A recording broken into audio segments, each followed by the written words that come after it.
तो आतंकवादी हरविंदर सिंह रिंदा के जिंदा होने की खबर मिली है। जी हां, खुफिया दस्तावेजों के हवाले से बड़ा पर्दाफाश हुआ है। आतंकी संगठन बब्बर खालसा के रिंदा के जिंदा होने का बड़ा दावा किया गया है और जानकारी ये मिली है कि रिंदा ने जानबूझकर अपने मरने की अफवाह फैलाई थी ताकि भारतीय एजेंसियों का ध्यान उस पर से हट जाए। नवंबर के आखिरी सप्ताह में बब्बर खालसा इंटरनेशनल के कमांडरों के बीच ये बैठक हुई थी और इस बैठक में रिंदा का मामला भी उठाया गया था। तो बब्बर खालसा इंटरनेशनल के कमांडर ने कहा कि रिंदा अपने निजी लाभ और निजी दुश्मनी निकालने के लिए बब्बर खालसा इंटरनेशनल और आईएसआई का नाम ले रहा है।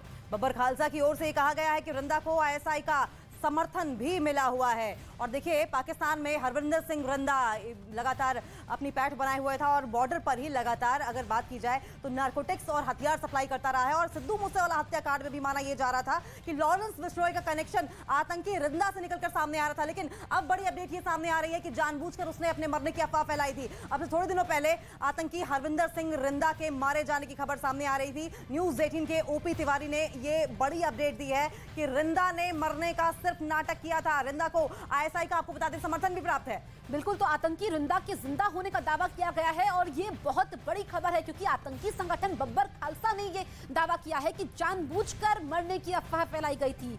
और क्या मकसद हो सकते हैं, इसमें कितने लोग और इन्वॉल्व हैं, ये भी अभी जांच का विषय है। लेकिन जो जानकारी सामने आ रही है ये चौंकाने वाली है कि खुद एक आतंकी अपने मरने की अफवाह फैलाता है और वो ऐसा क्यों करता है ये भी हम आपको बताएंगे हमारे सहयोगी ओपी तिवारी की ये खबर। और इससे पहले भी हमने देखा था कि कुछ संगठन ऐसे थे जो रिंदा के बारे में बोल रहे थे कि ये बातें सही नहीं है, ये झूठी अफवाह फैलाई जा रही है। लेकिन अब आतंकी संगठन बब्बर खालसा इंटरनेशनल ने खुद इस बात की पुष्टि कर दी है और ये बड़ा दावा किया गया है।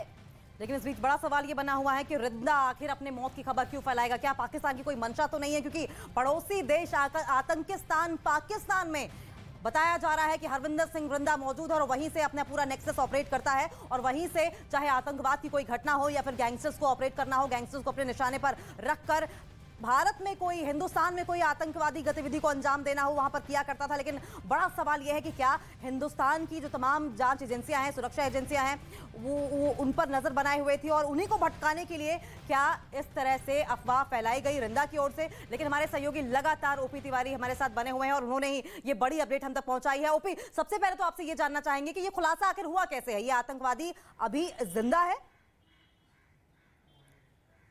बिल्कुल, मैं आपको बता दूं कि बब्बर खालसा इंटरनेशनल का जो स्वयंभू चीफ है वधावा सिंह बब्बर, उसने खुद ही एक बैठक ली थी और इस बैठक के दौरान उसके कमांडर्स ने, उसका जो लंदन में मौजूद कमांडर था, उसने रिंदा का मामला उठाया। उसने कहा कि रिंदा जिस तरह की हरकतें कर रहा है उससे बब्बर खालसा इंटरनेशनल का नाम बदनाम हो रहा है, चूंकि वो अपनी व्यक्तिगत खुंदक और अपने निजी काम करवाने के लिए आईएसआई और बब्बर खालसा इंटरनेशनल का नाम ले रहा है। लिहाजा उसके नाम, वो जिस तरह का जो नाम झूठ मूठ का प्रचारित कर रहा है अपने व्यक्तिगत कामों के लिए, इस बात को लेकर आईएसआई से बात की जानी चाहिए और रिंदा पर लगाम लगाई जानी चाहिए। इस बैठक में सूत्रों का कहना है, दस्तावेज के मुताबिक, कि वधावा सिंह ने स्पष्ट तौर पर कहा कि आईएसआई से आने वाले सप्ताह में इस बारे में बात की जाएगी कि वो रिंदा पर लगाम कसे और उसे स्पष्ट निर्देश दे कि वो इस तरह की हरकतें ना करे जिससे कि आईएसआई का और बब्बर खालसा इंटरनेशनल का नाम बदनाम हो, क्योंकि ये वो काम आतंकवाद के लिए करें, ना कि पर्सनल दुश्मनी के लिए। जी ओपी, आईएसआई एक बार फिर से बेनकाब हुई है कि पंजाब आतंकवाद के पीछे उसका पूरा हाथ है।